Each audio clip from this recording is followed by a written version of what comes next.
Hey, welcome back to the Stand Up and Shout Rock Show with Wisk and Kev. Look, baby, we made it back. We did make it back with Jimi Haha. Yes. We're What's up? We'll bring him in now. All right. So July 22nd, we talked about it earlier in the show. We have the Local Palooza 2 show here at the Salisbury Center in Manassas, Virginia. And we're excited to have Jimi Haha joining us on the show. Vocalist and guitar player of Jimmy's Chicken Shack, who will be headlining the Local Palooza 2 show. Welcome. How you guys doing? You're doing great, man. It's great to see her. I got to say, I'm thrilled. I'm a lifelong fan. You don't have the video. I've met you multiple times, but I'm sure you've met many people multiple times over multiple years at multiple shows. Not even just Jimmy Chicken Shack shows, but Jarfly shows as well. Oh, nice. Yeah. Yeah, so we're excited. We wanted to talk a little bit about the upcoming show, the new album that came out a little bit ago, and just kind of catching up with what's new with Jimmy's Chicken Shack. Awesome. You want to kick us off with? I was going to say, I thought you were kicking that to Jimmy. No. That was me. That was my fumble. All right. So, yeah. So I guess, kind of kicking back, Jimmy, there's several things. Like I said, I'm a big fan. And one of the things that I appreciated, I'm going to kick back, not necessarily getting into this show yet, but I wanted to ask you, we know we're big into live music, both Kevin and I, and we just can't emphasize the importance of live music just in general. And I remember you were one of the first people right out of the gate when COVID closures happened and everything shut down, your live stream shows that you were doing, from your home. I was a regular watcher of those. They were fantastic shows. How did that feel for you on your end? And how does that feel coming out of it? At first it was really, weirdly, it made me nervous in a way. It was funny because, I'd lost obviously all gigs had stopped, my magazine stopped. But I saw my friend Joey Harcum posted up something that he was going to be doing a live stream, and then he posted up a thing for tips, and I was like, well, that's a smart idea. Might as well give this a shot. I had said I would never go live on Facebook, so I had to go against my word and go live on Facebook. But it was weird. I set everything up, and it was glitchy, and I didn't know what I was doing, but I think I did an hour and a half the first time, but it was, I think quite a few times for at the start of it, I was pretty nervous doing it, which was odd because I'm just sitting in my house on a couch and in front of a camera. I don't get nervous playing before shows, but for some reason, I guess maybe it was the technology or something, but it became something I really look forward to every week, every Wednesday. It was really cool it was like I was having a hangout with a bunch of friends, and it turned into something that actually helped me get through the whole thing, because every week I had one thing that I could look forward to and kind of work towards. And I think I did 70 of them total. Yeah. It was a lot of fun, man. It was a blast. Yeah. And were those just you performing, or was the whole band with you, or did you do it kind of Zoom-esque with everyone in different locations? So I did it. I did 70 couch concerts in my living room, basically by myself. Eventually, we did go up to my drummer Jerome has a studio in Baltimore, and we would all go up there, and we set up different cameras in different parts of the studio, and had basically 4 windows of us playing live, and that was a lot of fun. And those sounded really good because we were dialed in through the studio. So basically it was like we were recording a live record every time we did it. And I think I can't remember how many we did, but I'd say we probably did 5 or 6 of those, maybe even more. But those were a lot of fun as well. I remember seeing there were family members, Jimmy, that would walk through. I remember there was like those occasions, in the beginning that there were, you got the full home experience, several times. My daughter, my dog, or my wife would be walking through at some point. I live in a pretty small house. It's only like 1,000 square feet, and so I was in the main room, and basically, if anybody needed anything, they squeezed through. And so, how's it feel coming out of that? Because again, like I think anybody that's participating right now in this conversation in this show loves live music. And I can think, I'm very selfishly thinking my own feelings. I'm very thankful like you were to have the couch experience, because that was a continuation of it as best you can under the circumstances. But then, you know, things kind of opened back up again. And how did that feel for you? Well, you know, it was just a relief. It was cool. I mean, you know, it was kind of slow how everything started. And, you know, I had been getting out and riding my bike or going paddling and fishing. I live on a small creek in Annapolis. So I was always trying to get out and move around and do stuff. But as everything started to open back up, we started to play gigs again. It was just like, you know, it always felt weird because it was such a slow progression, but obviously now things are back to normal. And it's, you know, it's wild to think that it was almost a period of about, you know, 2 years that all that happened. Sure. Yeah. Yeah. Well, you know, and the things that bands were doing, you know, we saw Kicks twice at a drive-in. Yeah. Because that was the best way we Yes. could get to live music, or what was allowed at the time. So all interesting. So this year is a big year for the band.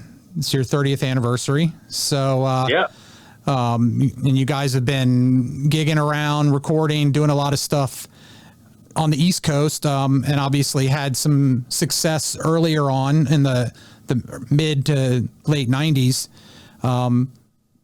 Talk a little bit about your feelings, you know, and the longevity that you guys have had as a group. Yeah, I mean, it's been interesting. 30 years, it's odd to even say it, you know, because it's a few lifetimes. But, you know, I mean, I think, you know, when we started out in 93, it was a different time, obviously. And it was a wild time, and the music scene was cool. The music industry itself was intact at that point. And, it was just a cool time to be coming up. You know, I'd been in a band for 5 years, prior to that, called 10 Times Big, starting in like 87. And, so it was cool to, you know, kind of start the band and start the record label, Foul Records, and just, you know, I mean, I'd go to the Office Depot and make flyers on the color copiers, and we'd print up our own tickets and kind of book our own shows and play every possible show we could. And, you know, once we got signed, it was kind of like the music industry was really hitting at that point. It was like 96, 97 when the record came out. And, so yeah, it was wild. And I mean, obviously we've gone through quite a few different musicians at this point. You know, our drummer Jerome's been with us for 20 years. Our bass player Christian's been with us for like 18 years. And then we kind of gone through different guitar players, and right now we're kind of in a odd period of flux where our guitar player Island, who played on our latest record, he's out with touring with Candlebox right now. That's their last tour, and then he's out in California scoring some films for like 6 months to a year. So the guitar player before him, Matt Jones, he left our band to be with Cowboy Mouse for 11 years.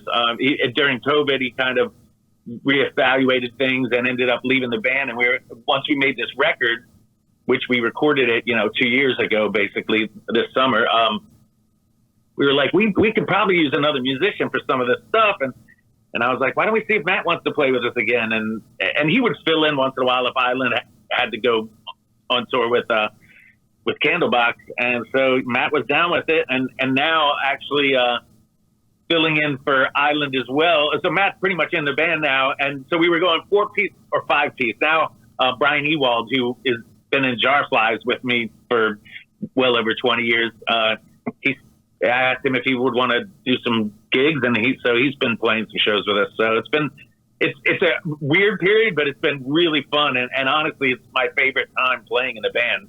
Oh, cool. So, very awesome. Cool. Yeah, so we noticed, we were listening to the new album, fans of the new album, Seconds, there's been released only on Bandcamp. And so we really kind of noticed that approach, and you're mentioning like the evolution really of the music industry, not only with Jimmy's Chicken Shack over the last 30 years, but the music industry itself over 30 years. And so we're kind of curious as in terms of your decision to only release it there as opposed to other streaming services. What was the decision making for you with that? So, I mean, we've obviously released a few records in different ways, and so we printed LPs. So we have vinyl, we have CDs, and we sell them at shows. But when it came to streaming, it's like a lot of times people will put a whole album out and it's just done. If you upload your whole album to Spotify or whatever platforms you do, it's out there and then it's done. And sure, everybody can stream it, but it's basically just giving your music away. And I'm used to a longer cycle of a record, trying to make it kind of have a longer life. And Bandcamp is the best way to actually get paid for your records, which concept, because most of the time, you're not getting paid for your album. You make it, and it's basically you give it away at this point. Sure. So we decided, what we were going to do is, offer it up on Bandcamp, and we did a crowdfunding thing. So all those people ended up getting it, and then we're doing single to single. So basically, we're paying for our own radio promotion. We put out the song "Simple Concept" first, and then we're pretty soon, I think we're putting out a song "Throwing Caution," and we're actually going to make a video of it tomorrow at UMBC. Our bass player is a professor up there. He teaches video production. So, we just thought it would be, a way to actually help kind of keep doing what we're doing. So, Sure. If we sell the download of our record for $20, it took us 12 years to make the record. So it's like, let's kind of try to get paid for it in one way or another. Right. And then we continue to promote it and stuff like that. So it's really just a choice of, as opposed to giving something away and having it be a blink. I don't know if you know this statistic. My manager's been in the industry since the 70s. And he said in the 70s, 60,000 albums came out a year. It pretty much in rock and roll and stuff. And right now, currently, there's over 100,000 songs that were uploaded to Spotify today. Wow. Wow. So, Right.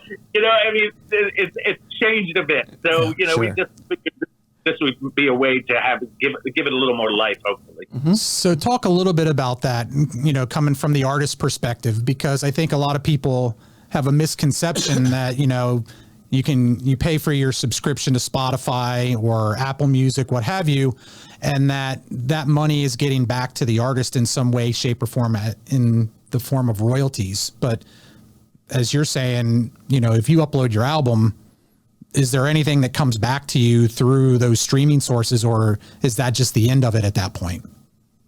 I mean, it's pretty much the end of it. You could have one song get millions of downloads and you're going to make hardly anything. I mean, it's fractions of a cent every time somebody streams something.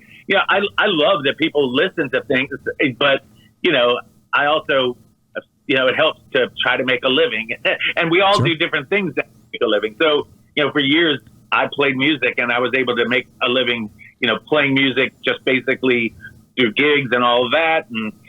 But when you would sell a record, there was a certain amount of royalties you would get. If you got airplayed, there was a certain amount of royalties you would get, and it would help you exist. I mean, I never got rich from it, but it was nice to, have an avenue where you could get paid for the decades of work you put into something. And, so, it's just a change. I mean, the bottom line is no matter what you do in life, there's always going to be some kind of variable that changes. And, you can get angry about it, or you can just adapt and figure out how to approach it and just deal with it. And so, everybody deals with it in different ways. Right now it's a YouTube kind of world or a TikTok world. And we never really have been that kind of a thing. We're a live band. So, we just tried to figure out how we could best serve, ourselves with this record, and try to get it out there, but also have it so we could generate some more kind of just life to it, So, but we're still in the middle of seeing if it's the correct approach. You never know. Sure. And obviously, over the course of the band's history, you released a couple of albums initially that you kind of self-produced and released. Then you got signed to Elton John's label, couple different subsidiaries that were part of those next two albums, and then, you know, went back to self-producing. With the way technology's evolved, is it, from your perspective, is it easier these days to create the music, get it out there? Or, you know, back in, you know, in the 90s and in the 80s, you know, when we were getting into music, it was, you know, we want to get signed to a label, you know, we want to get on MTV, you know, we want to get that promotion that way. Is it, looking back over the course of your career, is there one of those avenues that you experienced better than the other, or is it easier now with the way that recording technology and enhancements have come along to create the music and get it out there? Yeah, I guess there's no, like, it's not like a single-sided thing. There's the yin and the yang, you know. It's like in the I mean, I guess we just got used to a certain way of doing things.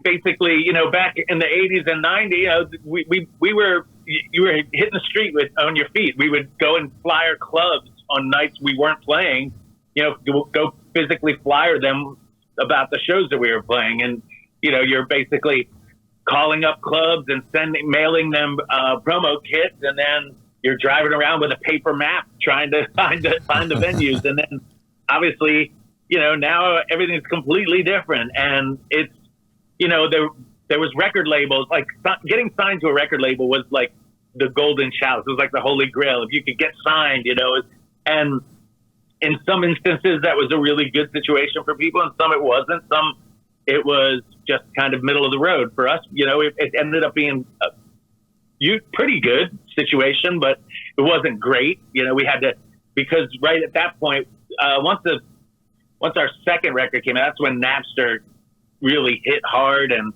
kind of just devalued everything that we had been working for. And, you know, basically everything was free for everybody, at least in our genre of music. I mean, you know, if you think about how Napster came about, you know, it was the kids who had really high speed connections that were able to grab free music. And those were college age kids who liked alternative rock music. You know, it wasn't, you know, it wasn't a ton of, like, you know, people out in rural areas that like country music, or young kids who like pop. And so those things, like, basically blew up in the charts and became bigger selling things because you had to literally buy them. Whereas alternative music and rock music became pretty much free to everybody. And Billboard literally took the rock chart out of the magazine because it just didn't equate anymore. So, you know, it was interesting to watch all of that unfold. And now, you know, you can have a studio in your laptop or even in your phone.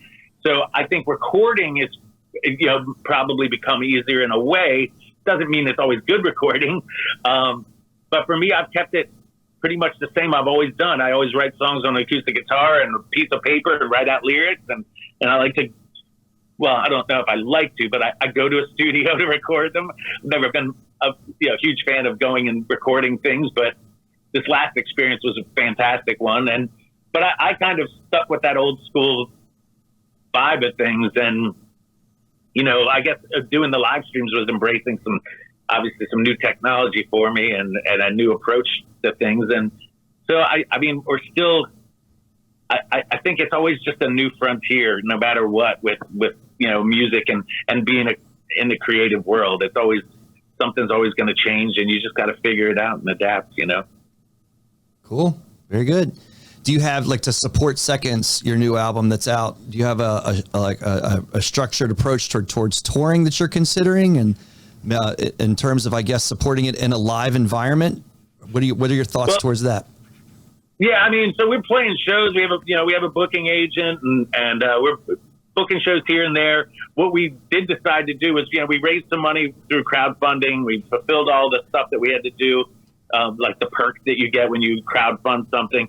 But then we decided to hire a radio promotion because, so there's a lot of ways that people get music right now. But the rock genre is the only one where people find most of their new music through radio still. So, you know, a lot of these other genres, they find them through streaming or different platforms. And so it's rock music. The top three ways that people find new music is either through radio or listen to music is through radio, CDs, and then LPs.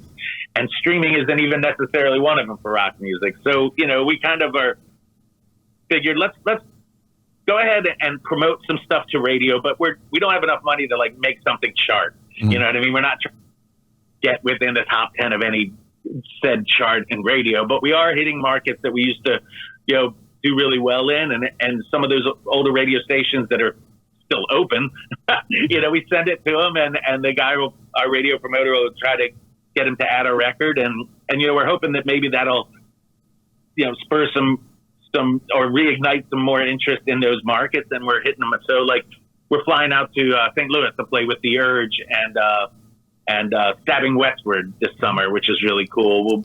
We're doing shows in the Midwest, down south, just in areas that they've added our, single on the radio. And so I think it remains to be seen if our approach is going to work or not.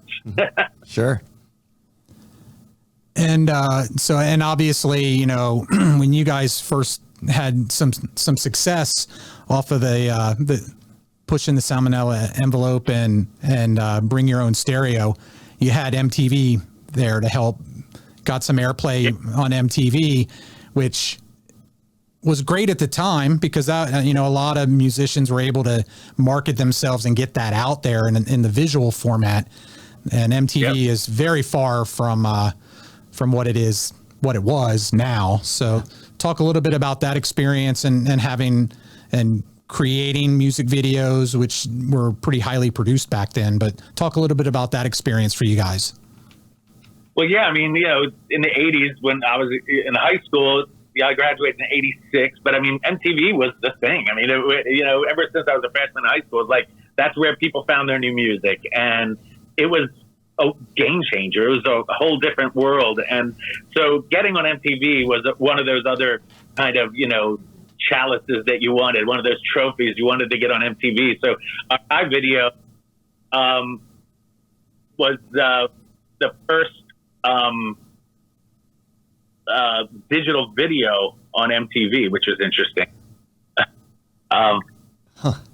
Yeah, and we're actually bringing that up on the screen for the folks watching the live broadcast. Yeah. So everything at that point was still produced on film, and so we had the first digital video ever aired on MTV, which was kind of cool.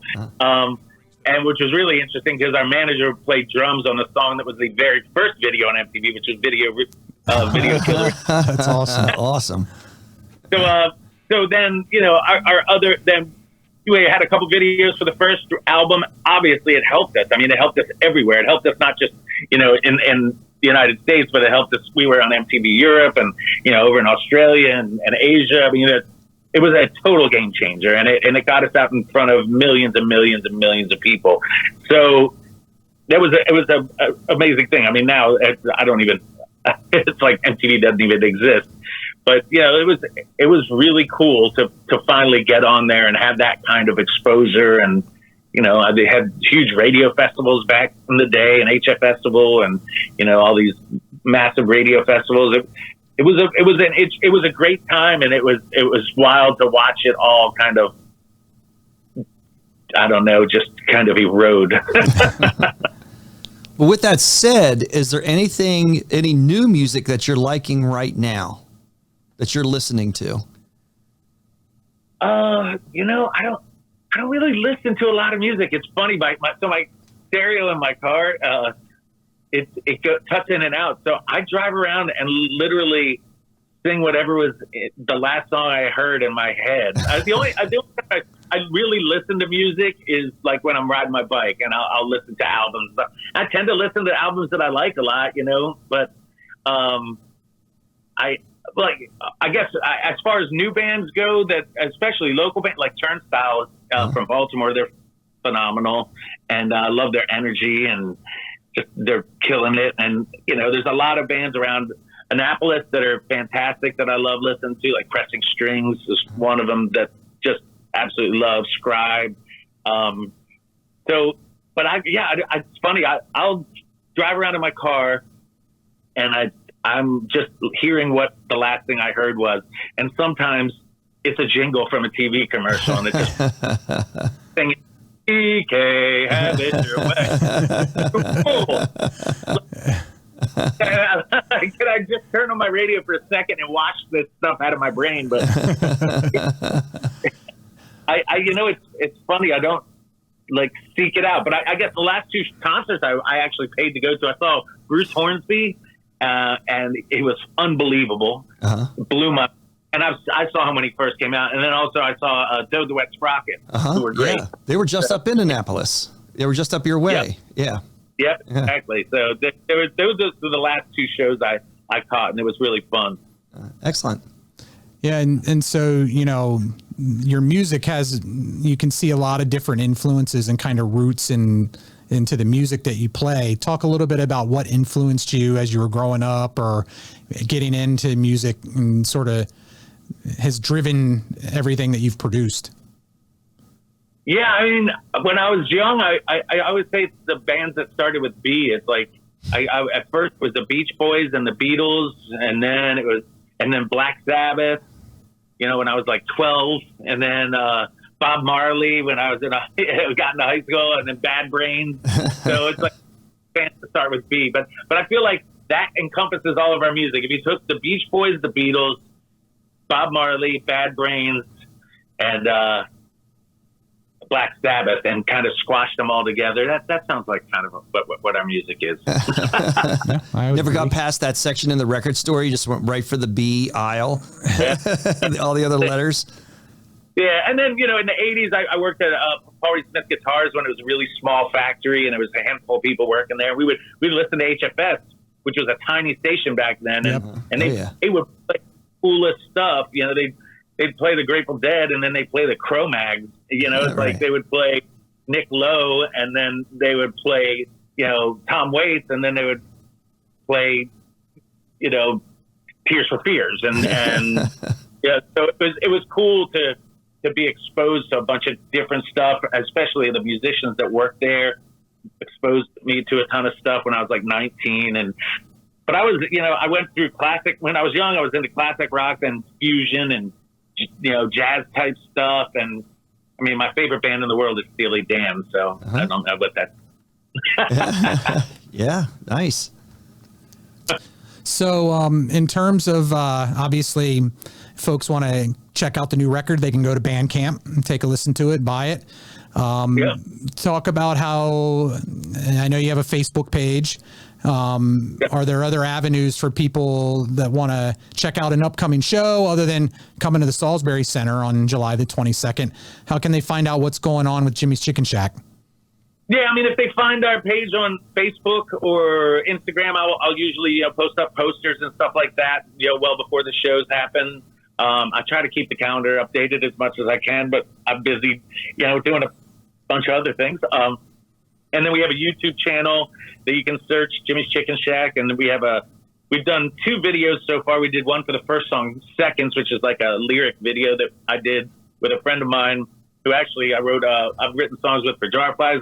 I wrote Let's Get Flat on Bring Your Own Stereo with him, old high school friend. And we did it in his garage on his chalkboard, and we did a time-lapse video. And then we did another video with our bass player, Christian, up in UMBC in the studio there for Simple Concepts. So, yeah, tomorrow we're going to pop out another video, and hopefully it'll be up in a few weeks, and that'll be for Throwing Caution. So that's all the stuff on YouTube. We also have a bunch of live videos up. We post up live stuff, on there. So we're on the interwebs. So, Jimmy, I got to ask you this, because this is really coming on behalf of my 15-year-old stepson. I'm wearing a vintage Jimmy's Chicken Shack shirt from the 90s. I mean, you don't have the video, so you can't see it, but first of all, he's fascinated with the artwork on the shirt. So did you do that artwork? I understand that I know that you do a lot of art in different ways, different forms. This is the Jimmy's Chicken Shack Pez dispenser. It's the Pez logo that you have. So yeah, so that was a sketch I did. And I mean, we must have had 20 different shirts back in the 90s. So yeah, that was one of the shirts that I drew. A bunch of them I would have an idea, and I have my buddy, do it on his computer, because I didn't really have a computer or do computer art back then. But yeah, that was one of my favorite ones. I did that sketch on like a piece of cardboard and sent it to him, and he turned it into a shirt. So, yeah, and then the second part of that question, which he's even more fascinated with, is there's a Jimmy's Chicken Shack logo in the armpit of the shirt. So how did you come up with that idea to logo the armpit of a shirt? Well, so that's actually it's a logo of the people that printed it. It's a husband and wife team named Leo and Susan, Shop Treatment Screen Printing. Gotcha. And basically, I was like, why don't you just do a little logo, so this way people you get to promote your stuff. Because I've always worked on the barter stuff. So our first shirt we got them to do, they printed for free, and I paid them back later. And I was like, well, why don't you promote yourselves by maybe doing a little logo? And I was like, put it under the arm or something. That'd be a kind of a cool thing. And so it's the same thing, but all the, so if you ever see an old shirt and somebody lifts up their armpit and there's a picture of two people holding up a screen from screen print. That would that's an old original shirt. Oh, that's awesome. I mean, I guess people throw up the horns at the show, right? So those arms are raised. It's an easy logo to see then at that point. Exactly. I mean, I don't know. That was my theory. I didn't, I just kind of threw that out there, but I don't know if that was right or wrong. But you still see it either way, right? Yeah, I didn't even think about that. If people are holding it up, of course. Hey, no go. What was that? Right. Yep. So, okay. And then the other thing, Jimmy, I was thinking, I was thinking back and I was listening back, your first few albums, and Kevin and I almost got into, we talk about different news topics, and we just came across an article from Loudwire, and they were really kind of like hammering on recurring lyrical themes in rock music and cliched themes. You know what I mean? Right. Overdone themes and one theme that kind of struck on when listening in your first two albums, Pushing Some Envelope and Bring Your Own Stereo, there's a lot of childhood references, and not in like this deep Freudian childhood, what was deep in your thoughts in that way, but I think just common experiences that we've all had growing up. Like obviously the most obvious to me is bus driver, and riding the bus, but there's references in multiple songs in that way for you. What do you think brought those into your lyrics? That really kind of that leaning on that, which I think a lot of listeners can also relate to, and it makes them successful lyrically. Yeah, honestly, I don't know if it's ever been an intentional thing. I mean, like for School Bus, we were playing the song, we were writing the song, and because our bass player Che had come up with that initial riff, and we're writing it, and I would always say, like, what does it sound like to you is happening here? If I was one thing about, and somebody might have said, it sounds like a big truck or a school bus, and I was like, all right, perfect, got it. And then I would just kind of go. And same thing with Spiderweb, yes, like it sounded like a spider was walking, and so it's like, all right, well, let's take this and figure out, okay, Spiderweb, well, that instead of it just being singing about a spider, how about there was a spider that kept putting a web outside of our front door where we lived at the time, and I always said he was trying to catch me. And then, so it was, it's probably been unintentional, but, we all draw from our experiences. And I think that's what makes, when people relate to something, it's those kinds of things that make people music is about communing, and so I think you're translating those ideas, and you can get a message across to someone in that way, whether it be through innuendo or through, a parallel idea or come up with metaphors about different parts of life. I'm obsessed with the idea of life and death and memories. And I mean, Seconds is literally about that. And, these seconds that click by, it's just such a wild thing, it happens once, and most of them are taken for granted. So the whole album itself, I think, is a maybe a journey through that psyche or that kind of that ever-present thing that is in all of us, that we're constantly thinking about life and death and the progression of who we are from this point to this point, Yes. That's much more grown up than, those, and I guess maybe an extension, your adult extension of those childhood themes, lyrically that, yeah. Mm-hmm. Yeah. So yeah, it's never been an intentional thing. It just somehow comes through. Yeah. I don't really ever try to force to write about something. I just kind of let it. I think songs write themselves if you let them. So I guess this is where they decided to go. Yeah, sure. Great. Yeah. So we're looking forward to the show on Yes, very July much so. 22nd, and it's the local Palooza 2 event here at the Salisbury Center. And Jimmy, I'm going to hit you up for it now, like put you on the spot in this way. So it's a long day that day, which is great. Like 12 acts are coming in that day. Is in the spirit of that HF festival, a local Palooza, and the Lollapalooza, kind of, piece. So, Kevin and I'll be here through the day. If we can catch you that day and talk a little more in the studio, you have the time for that. We'll hit you up for that day and talk to you a little bit more. Oh, cool. Are you guys going to be on site doing broadcasting on site? Yep. Yes, we are. Yes. That's where we're at right now. So our studio is in the Salisbury Center. It's up on the cool. second level. Yeah, We've got a nice little couch here. And so, Little couch time. Yep. So we try and talk to the we'll get some bands. of the other guys. Yes. Love to have the whole band up. Absolutely. Yeah, love that. That'd be a ton of fun. Sounds good. All right. Awesome. Well, thanks for giving us a little bit of your time today. Like I said, we're looking forward to the show. It's on July 22nd here at the Salisbury Center, local Palooza number 2. Thanks, Jimmy. Yeah, thanks, Jimmy. Appreciate it, guys. All right on. Peace. Peace.